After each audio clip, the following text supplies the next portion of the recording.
ได้ปริญญาเก้าต้องเรียนหนังสือเป็นแท้เป็นว่าอยากจะเป็นด็อกเตอร์อยากจะเป็นบัณฑิตอยากจะเป็นมหาบัณฑิตก็ต้องบากบั่นพยายามทำวิทยานิพนธ์จะเป็นพ่อค้าจะเป็นเท่าแก่ทั้งหลายก็ต้องขยันค้าขยันขายเนาะและที่สำคัญอย่างหนึ่งก็คือเมื่อได้สิ่งนั้นมาแล้วจำเป็นจะต้องทนุถนอมดูแลรักษาสิ่งนั้นให้ดำรงอยู่ให้ถาวรบ่ใช่สูญหายไปก็เป็นสิ่งที่ทำได้ยากยิ่งอันเนี้ยฉันใดแม้การได้อัตภาพเกิดมาเป็นคนพัฒนาตัวเป็นมนุษย์กับมังการญาติโยมการได้เกิดมาเป็นคนพัฒนาเป็นมนุษย์ก็แสนยากคือการได้เกิดเป็นมนุษย์อย่างเฮาท่านทั้งหลายถึงวันเนี้ยแสนยากยิ่งกว่าเหมือนกันฉันนั้นเพราะการเกิดเป็นมนุษย์จำเป็นต้องอาศัยบุญคือความดีกุศลคือความฉลาดกรรมะคือการกระทำคือการทำกุศลที่ฉลาดหรือการทำบุญการทำกรรมดีที่เป็นบุญความดีมีการหื้อตานชำระความโลภรักษาศีลชำระความโกรธบำเพ็ญจิตภาวนาเป็นการชำระความหลงปุญญังสุขังชีวิตะสังขยมหิบุญนำสุขมาฮื้อเวลาเสี่ยงชีวิตคือตายสุขโขปุญญัสสะอุจจโยความสั่งส่งซึ่งบุญนำสุขมาฮื้อปุญญานิปะละโลกัสสมิงปฏิฐาโหนติปานินังบุญเป็นที่เพิ่งของสัตว์ทั้งหลายในโลกหน้าเนี่ยเพราะฉะนั้นการเกิดเป็นมนุษย์จำต้องอาศัยบุญกุศลบุญญากรรมความดีมีการหื้อตานรักษาศีลเป็นต้นที่ตนเคยทำในอดีตเท่านั้นจึงจะสามารถทำให้เกิดเป็นมนุษย์ในชาตินี้ยิ่งบางทีบางครั้งเขาเกิดมาชาตินี้ยิ่งบ่ทำชาติหน้าเขาก็ยังมาแน่จะได้เกิดบ่ได้เกิดก็บ่ฮู้จะเป็นจะได้เขาก็ยังบ่ฮู้แต่เขาจะต้องทำเนาะทำไปเถอะญาติโยมทำบุญสร้างบารมีกับตัวกับตนเขานี่แหละจึงจะได้สิ่งต่างๆเหล่านี้เกิดขึ้นอันมนุษย์คนเฮาเนี่ยสมเด็จพระผู้มีพระภาคเจ้าตรัสสรรเสริญว่าเป็นมนุษย์ที่ประเสริฐเพราะมีจิตใจที่กล้าหาญในการที่ทำในการงานที่ดีงามเป็นผู้มีความเข้าใจในเรื่องของบาปบุญคุณโทษสิ่งที่มีประโยชน์และบ่มีประโยชน์มนุษย์เฮาจึงมีโอกาสที่จะกระทำบุญความดีได้ทุกประเภทตั้งแต่บุญเล็กๆน้อยๆจนถึงบุญใหญ่ที่เป็นเหตุแห่งการละกิเลสซึ่งเป็นเครื่องเศร้าหมองเร่าร้อนวุ่นวายและเป็นกระแสไหลไปในสังสารวัฏการเวียนว่ายตายเกิดซึ่งบุญใหญ่เนี่ยสมเด็จพระผู้มีพระภาคเจ้าตรัสว่าพระอรหัตตมรรคเป็นบุญกรรมที่ประเสริฐที่สุดเพราะเป็นเหตุให้มนุษย์และสัตว์ทั้งหลายผู้ปฏิบัติได้เข้าถึงได้บรรลุถึงความเป็นพระอรหันต์แล้วหลุดพ้นจากอาสวะกิเลสทุกข์ทั้งมวลคำว่าบุญและกุศลนั่นเป็นคำที่ใจเรียกแทนกันได้เป็นกรรมคล้องจองเป็นกรรมที่มีความหมายไปในทางเดียวกันจึงนิยมกล่าวรวมกันว่าบุญกุศลซึ่งเป็นสภาวะธรรมจิตใจที่ใสสะอาดทำเมื่อท่านทั้งหลายเป็นสิ่งที่ทำเมื่อเราท่านทั้งหลายเดินทางชีวิตมาถึงจุดนี้ได้ก็เพราะว่าเราทำจริงทำแต่ทำบ่ย่อท้อเนาะทำอย่างบ่ย่อท้อซึ่งเป็นสภาวะธรรมที่ชำระจิตใจให้สะอาดปราศจากกิเลสเครื่องเศร้าหมองใจวุ่นวายเนาะตัดบาปกรรมที่ชั่วร้ายแล้วให้พารานิสงส์เป็นความสุขความเจริญทั้งในโลกนี้และโลกหน้าสมเด็จพระบรมศาสดาจึงตรัสรับรองว่าการทำบุญย่อมนำความสุขมาให้บุญเป็นที่เพิ่งอาศัยของสัตว์ทั้งโลกนี้โลกหน้าดังนั้นบุญกุศลจึงเป็นนิมิตหรือถึงเป็นมิตรชนิดเดียวที่หู้ใจเป็นสหายที่แสนดีที่ช่วยเหลือเกื้อกูลสนับสนุนติดตามตัวเฮาไปได้ตามตลอดเวลาตึงชาตินี้ตึงชาติหน้าเป็นขุมทรัพย์อย่างดีมีสมเด็จที่สมเด็จพระผู้มีพระภาคเจ้าตรัสว่าบุญนิธิที่มีดอกผลเป็นที่น่าพึงพอใจน่าปรารถนาของเทวดาและมนุษย์ทั้งหลาย และทรัพย์อย่างอื่นไฟไหม้ได้โจรลักไปก็ได้แต่อริยทรัพย์คือบุญอย่างเดียวที่ไผ่ลักไปก็บ่ได้ไฟไหม้ก็บ่ได้น้ำท่วมก็บ่ได้แม้แต่ญาติพี่น้องพวกพ้องยักยอกไปก็บ่ได้เพราะบุญกุศลนั่นน่ะก็พร้อมที่จะอำนวยประโยชน์สุขให้แก่ผู้เป็นเจ้าของได้เสมอเพราะเหตุนี้ท่านทั้งหลายสมควรก่อที่จะพยายามเร่งรีบทำบุญอันเป็นที่เพิ่งที่ประเสริฐ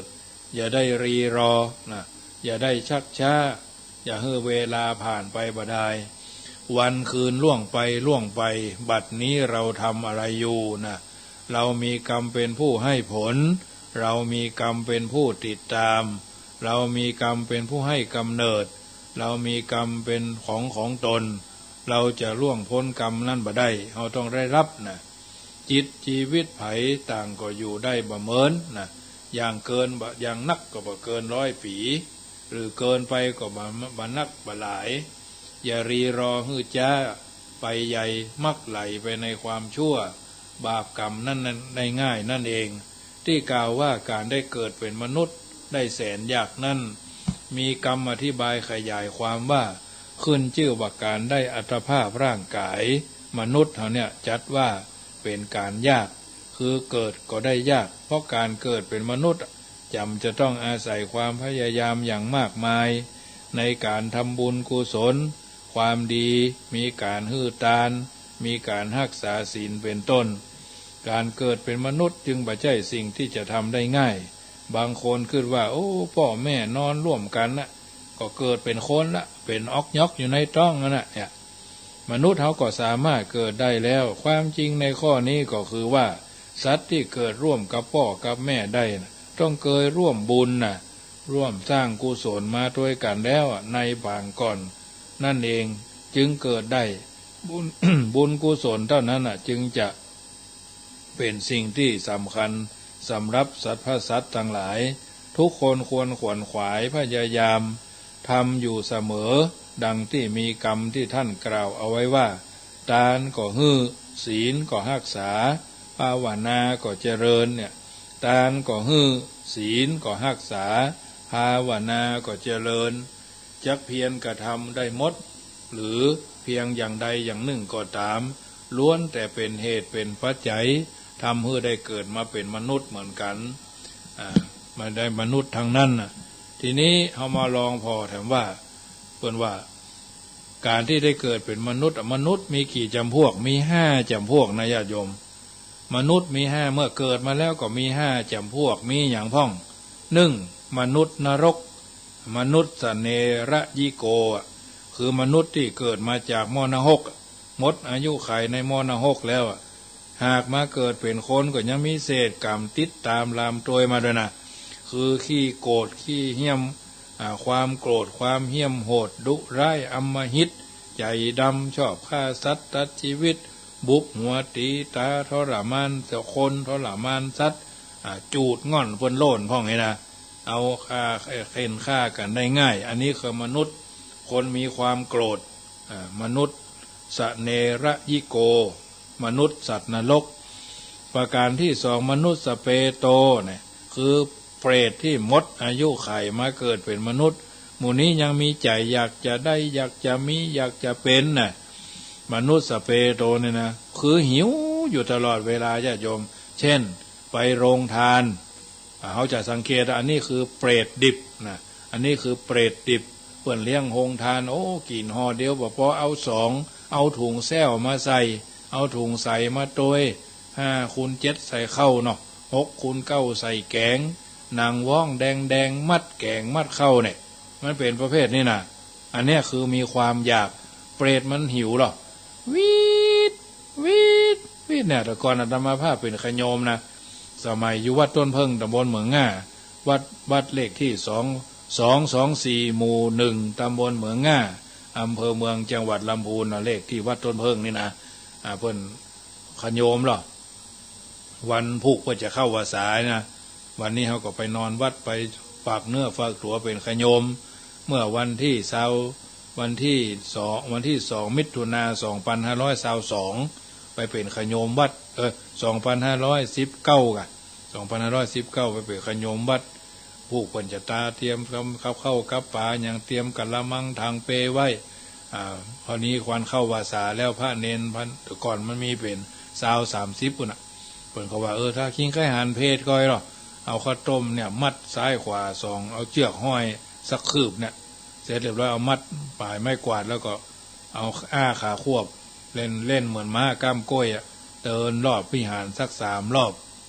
เดินจนข้าวต้มมันหายว่าเด้อเนาะสมัยก่อนเนี่ยมันเป็นห้องวักกันเนาะผีกันเปรตนักนี่นะก็ถ้าจะแท้มันอุกมันพอไปทางใดก็มันดูว่าอุ้ยต้นไม้ใบหญ้านี่อุกหนาทึบนะรอบ1ก็มาหายเตื้อรอบ2ก็มาหายเตื้อรอบ3ก็มาหายเตื้อรอบ4รอบ5ข้าวต้มนี่หายซับนะอันเนี้ยก็ล่นขึ้นกุฏิกันวุ่นๆลูกกุฏิเป็นกุฏิหรือโฮงไม้เนาะกลางคืนกุฏิก็เหมือนกับเพิ่นเอาเปล่ามาจ่งเนี่ยล่มแล้วก่อนมาเป็นกุฏิไม้เนาะโฮงไม้โฮงหลวงไงนะก็เป็นที่น่ากลัวแล้วอันนี้ก็ถือว่าอันเนี้ยมนุษย์สเปรโตนะเป็นคนพ่องหิวตลอดบ่ฮู้จักพอคนฮู้บ่ฮู้จักเต็มบ่ฮู้จักอิ่มอยากได้หันได้นี่กึดแต่จะเบียดเบียนเอาเปรียบช่อจนโกงขโมยแย่งชิงเพื่อให้ได้สิ่งที่ตัวต้องการแม้เจ้าของบานุญาตก็ตึงเปียเปิ่นฮ้อว่ามือยาวเนาะเปิ่นแต่ก่อนเนี่ยอาตมาภาพไปเปขโยมครูบาอาจารย์เพิ่นบอกว่าห้องแดงเนาะขโยมทั้งหลายมาอยู่วัดอยู่วานี่นะอาจจะไปเป็นคนมือยาวเนอะเขาว่าก็เขาจะเป็นคนไปมือยาวอย่างไรไปเป็นคนมือยาวจะไปเป็นคนหูยาวจะไปเป็นคนตายาวจะไปเป็นคนปากยาวเนาะครูบาอาจารย์เพิ่นสอนเขาก็ยังบ่ฮู้ความหมายเนาะเพิ่นฮ้องว่าซื่อเนาะซื่อจนเซ่อสมัยเพราะเขามีทักษะเขามีสภาวะแวดล้อมกับคนที่เพิ่นมีความรู้เพราะเขามาจากพ่อจากแม่เขาก็หาเจ้ากินค่ำลูกเจ้ามาก็ไปซ้อว่าหากินเนาะไปบกดินสินต่อทำมัดหอมพ่อก็รับจ้างเป็นกรรมกรแม่ก็ไปขายครัวเอาครัวกาดละปูนไปขายกาดสารปีเจียงแสนน้อยปลายลางเนาะไปบ้านแม่นามหาวันเนาะบ้านลุงเบอะมันเจียงแสนปลายลางเนี่ยเอาว่าเข้าครัวไปขายบ้านพี่เดี๋ยวนี้เพิ่นไปขายทานกันหมดแล้วญาติโยมอาตมาภาพก็ยังเคยเตียวไปกับแม่สมัยนั้นก็ไปลงที่วัดสันคือเนี่ยวัดสันคือตำบลยางเนิ่งเนาะวัดสันคือลงปากซอยวัดสันคือเตียวเข้าไปไปพดผ่านวัดสันคือไปข้ามสะพานหน้าวัดสันคือน่ะพดไปบ้านเจียงแสนน้อยวะน่ะเดี๋ยวนี้เป็นบ้านที่เต็มละ2ข้างต่างเป็นนาป่าออกคว่างเคร่งบางทีก็ลงงมป่าเนี่ยเอาใส่ปุงใส่ถุงไปด้วยเนี่ยแต่ก่อนเดี๋ยวมีกาบ้านกาจองพ่อเพราะบนลงติดลงตางนะอันนี้ก็เป็นเรื่องที่นำมาอ้วนเจริญปอนเนอะมนุษย์เดรัจฉานคือมนุษย์สติรัจฉาโนนะมนุษย์ที่มีจิตมาจากภูมิของสัตว์เดรัจฉานหมู่นี้จะหลงโลกหลงสมบัติตกเป็นทาสของโลกกระทำวัตถุหลงติดอบายมุขจริงติดสิ่งเสพติดการพนันเหล้าเบียร์เนาะเล่นหันเล่นนี่การคบคนชั่วเป็นมิตรขี้ค้านเลื่อนลอยไร้สาระรวมทั้งชอบทะเลาะเบาะแว้งโตเถียงอิจฉานี่คือวิสัยของสัตว์เดรัจฉานไผ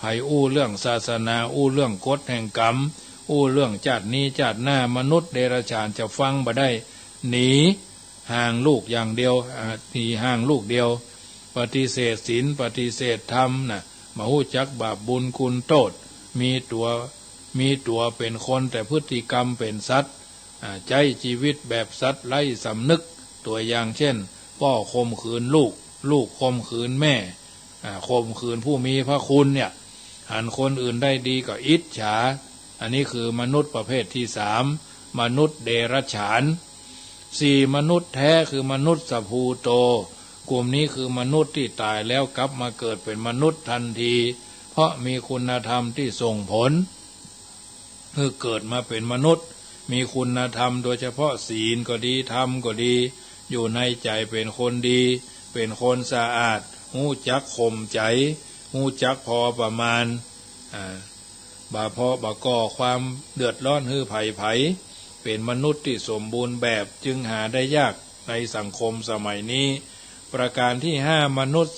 เทโวกลุ่มนี้มาจากสวรรค์เป็นเทวดาเป็นนางฟ้ามาเกิดลักษณะเด่นก็คือแม้ร่างกายเป็นมนุษย์แต่ยังใช้ชีวิตเหมือนเทวดาเพราะยังมีเศษกรรมของเทวดาเหลืออยู่ยังเสวยวิบากกรรมมีอยู่ชีวิตจึงจะสุขสบายมีคนหองมือหองเท้า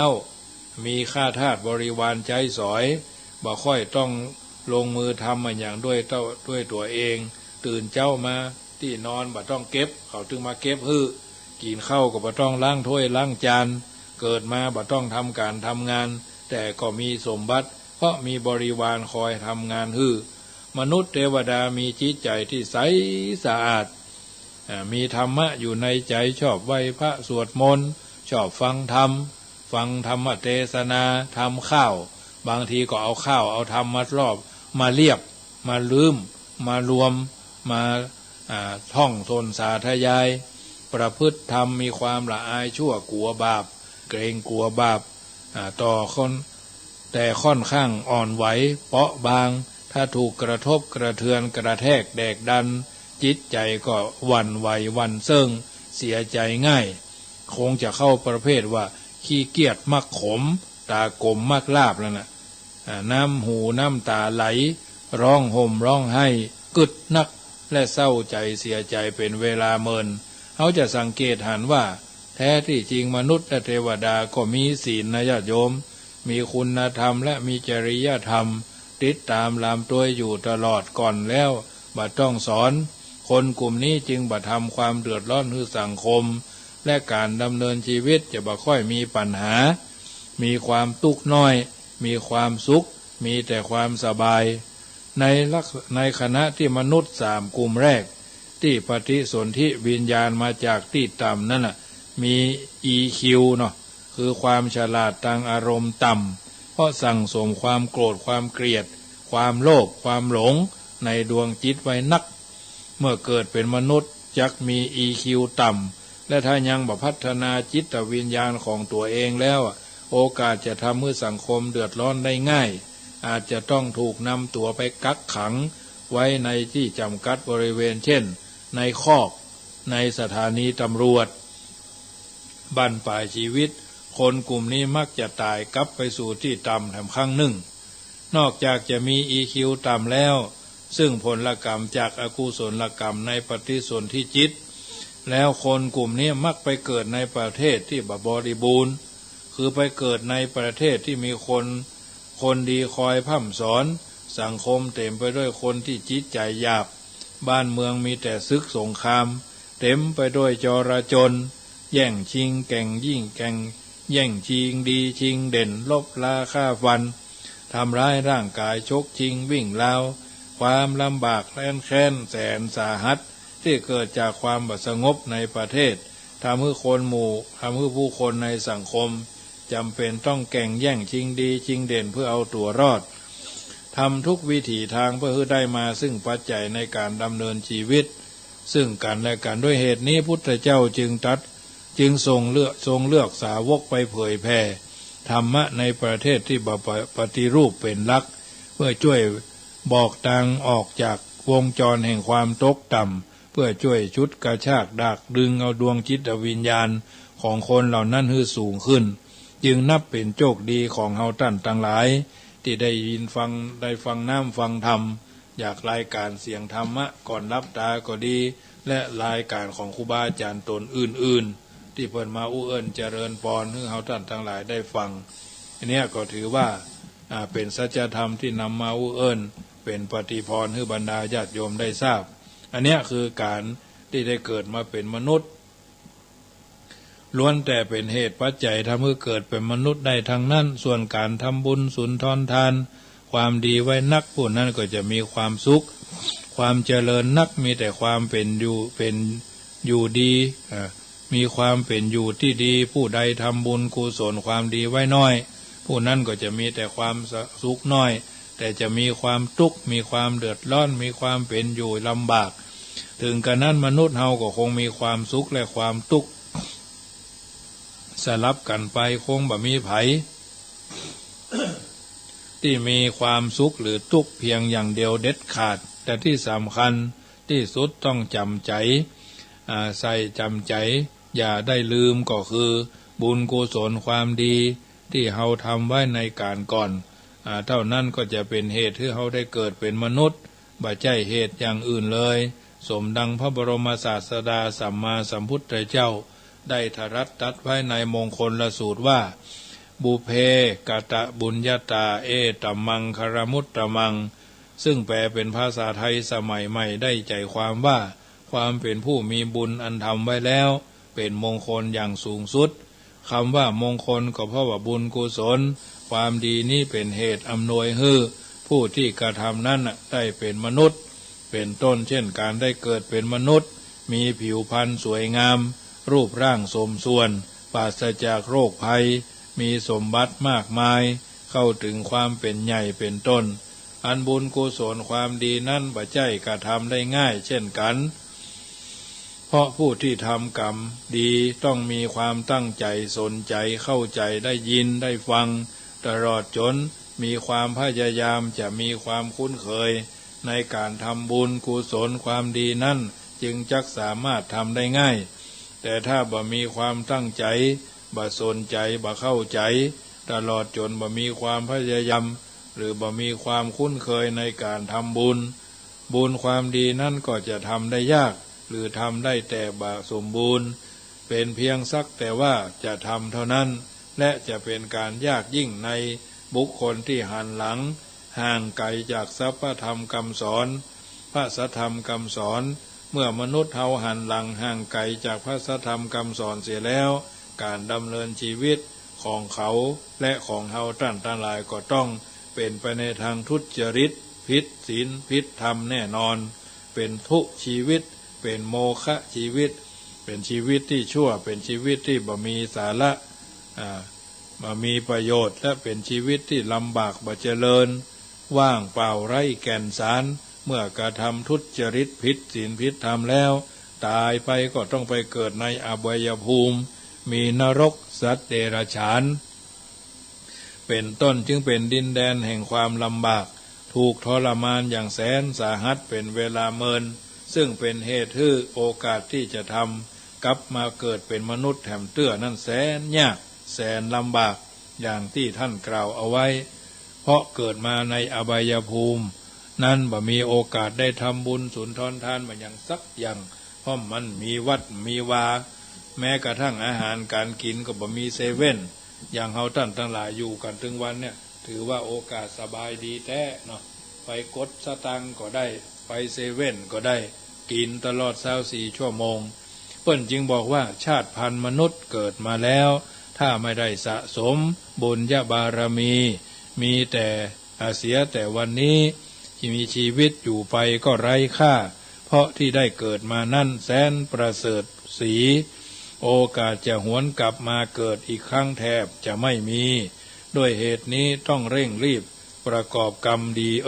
นะบุญเติมส่งเสริมให้ได้ดีบุญยิ่งทำยิ่งทวีเพิดพริ้งบุญยิ่งมากยิ่งมีความสุขบุญติดตามไปบ่ทิ้งเช่นเขาเงาตัวบุญเป็นอริยทรัพย์อันประเสริฐบุญเป็นสิ่งชูเชิดที่เกิดมีบุญเป็นบุญยราศีความดีพร้อมบุญเป็นสิ่งน้อมความสุขมาให้แก่เฮาท่านทั้งหลายอันเนี้ยญาติโยมท่านสาธุชนท่านผู้ฟังทั้งหลายบุญคือความดีบารมีที่เฮาควรจะสร้างจะเสริมจะเพิ่มจะเติมเพื่อมีคุณค่าถ้าหากรักตัวกลัวกรรมอย่าทำผิดจงพินิจดีชั่วทั่วทั้งผองจงตั้งตนให้ดีงามตามคันรองดีจะครองคุ้มภัยไล่หมู่มารได้ดีแล้วอย่าปลื้มจนลืมหลังทำโอหังอวดโตโก้หรูหราลืมกำเนิดวงวานลืมบ้านนาเหมือนกิ้งก่าได้ทองจะหมองตรมเป็นดอกหญ้าประเดินประดินอย่าสิ้นสักถึงรูปรักไม่โดดเด่นเช่นใครเขา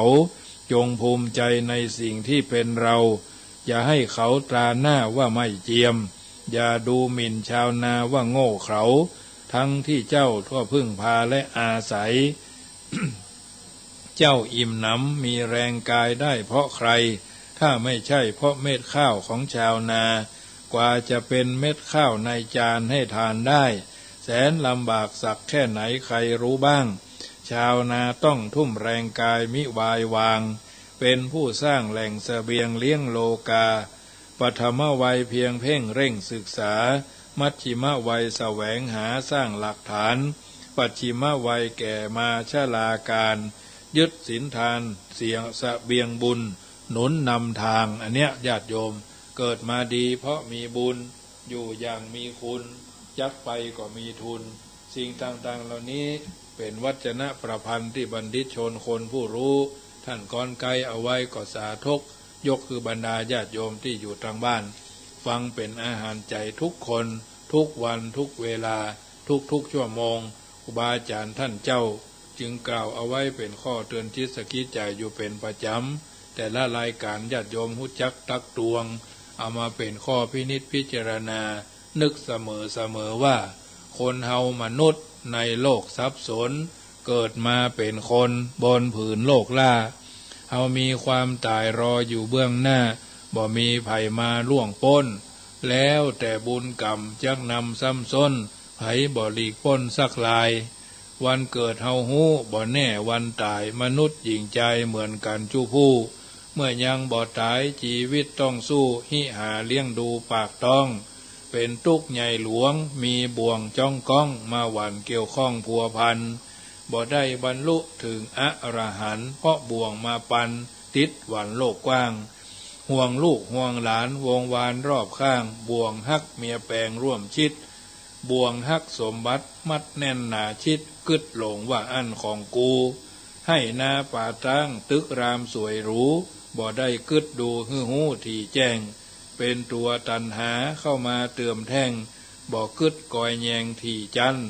บ่ใจของไผคนใดทั้งนั้นอย่าหลงยึดมั่นมัวเมาเป็นของสมมุติของเฮาของเขาตายแล้วก็เอาไปโดยบ่ได้แม้ศพซากตนคนเอาเผาไหม้บ่เหลืออันใดเคินค้างเหลือชั่วกับดีบ่มีม้วยมั่งคือผลที่สร้างยังคนทำดีละไว้บ่คนได้สักเสริญทำชั่วคนเมินเปิ้นบ่อวดอ้างมีไว้ประดับไว้กับโลกกว้างสืบต่อยาวนานชั่วฟ้าอยู่กู้โลกีบ่มีต่ำจ้าเฮาตั้งหน้าทำดีถึงจักม้วยมิตรดับจิตเป็นผีแต่ว่าความดีมีไว้โลกล่าจวบนิรันดร์การยาวนานไปหน้าไผ่บ่นินตาว่าให้หนีเปิ้นเสียดายตายเปิ้นเล่าไว้คำสอนลุ่มใต้เมืองคนเกิดมานึ่งเตื้อก็ตายนึ่งหนเกิดมาเป็นคนทนทุกข์จ้องจนตายเป็นผีหนีเข้าหีบล่องจบตายทำนองปนทุกข์เกิดตายมาหลายเจ็นยุคตั้งแต่โลกตั้งมีมาแม้แต่องค์พุทธตนทรัตพญายังมรณาดับขันจนได้เฮาปุถุชนคนอยู่ลุ่มใต้นับภาษาใดหลีกพ้นมีเข้ามีของเงินทองเหลือล้นบ่ได้หอบด้นปาไปเมียแปลงผัวฮักก็สุดวิสัยบ่ได้ปาไปละไว้อยู่บ้านได้แต่งข้าวสารไขการเล่าต้านฮื้อหมู่ศรัทธาพี่น้องบ่ต้องเสียใจห้องให้ร่ำห้องเป็นของถูกต้องธรรมดาถึงจักห้องให้เลือดนองออกตาบ่ปิกคืนมากลับฟื้นคืนได้เป็นอนิจจังสัตว์โลกลุ่มใต้มันหากเป็นไปอย่างอี้อวสานไขการกาวจี้จบเสียเต้าอี้เอวังญาติโยมท่านผู้ฟังทั้งหลายวัจนะประพันธ์ของบัณฑิตชนคนผู้รู้ท่านกรไกเอาเป็นสาธกยกเป็นนิทัศนะอุทาหรณ์เอาท่านทั้งหลายรับแล้วฟังแล้วก็พิจารณาไปตามนั้นอายุนักอายุน้อยก็ถือว่าสักวันหนึ่งเราก็จะต้องเป็นพูดห้องว่า เกิดมาบนกองเงินเนาะ เพลินกองกองงานสุขสำราญบนกองอยากเยื่อที่ท่านบัณฑิตคนท่านกล่าวเอาไว้ว่าเกิดมาบนกองดินหากินบนกองงานทำบุญสุนทรทานบนกองเงินแล้วก็เดินไปสู่เชิงตะกอนนอนบนกองไฟเหลือไว้แต่กองกระดูกเกิดมาบนกองดินหากินบนกองงานสุขสำราญบนกองเงินเดินไปสู่เชิงตะกอนนอนบนกองไฟเหลือไว้แต่กองกระดูกค่ำคืนนี้เอากรรมเหล่านี้มาเป็นนิทัศนะอุทาหรณ์อาหารใจอาหารสติปัญญากับบรรดาญาติโยมที่ฟังอยู่ทางบ้านในรายการเสียงธรรมก่อนรับตาอัตมาภาพพระมหาประสิทธธรรมาภินันโทเจ้าวาดวัดจังกำประธานหน่วยเผยแพร่ศีลธรรมของกรมการศาสนากระทรวงวัฒนธรรมเบอร์โทรศัพท์0615476539ได้น้อมนำเอาอัธสาระก่อนจะเข้าภาษาพร้อมแล้วหรือยังคิดทำดีหรือยังตานกันเข้าหาพ่อหาแม่หรือยังก่อนจะเข้าพรรษาเอาตั้งหน้าจะไปตานกู้เข้าหาพ่อเฮาก็แม่เฮาก็ลูกหน่อเนื้อเชื้อไขเคยทำแท้งกาเคยเอาละอ่อนหรือละอ่อนทำแท้งลุดลุ่ยไปกาตั้งใจเอาออกกาบ่ตั้งใจเอาออกกานี่ก็ถือว่าจะต้องพิจารณาเด้อญาติโยมเอาหับสายที่หนึ่งเนาะเจริญพรแม่สมศรี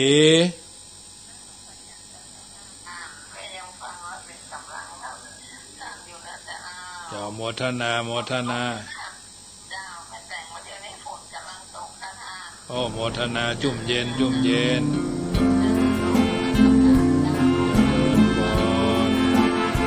เพราะฉะนั้นทำบุญอยากน้ำกินตายหลวงหลายจับได้สบายเกิดทุกข์ไป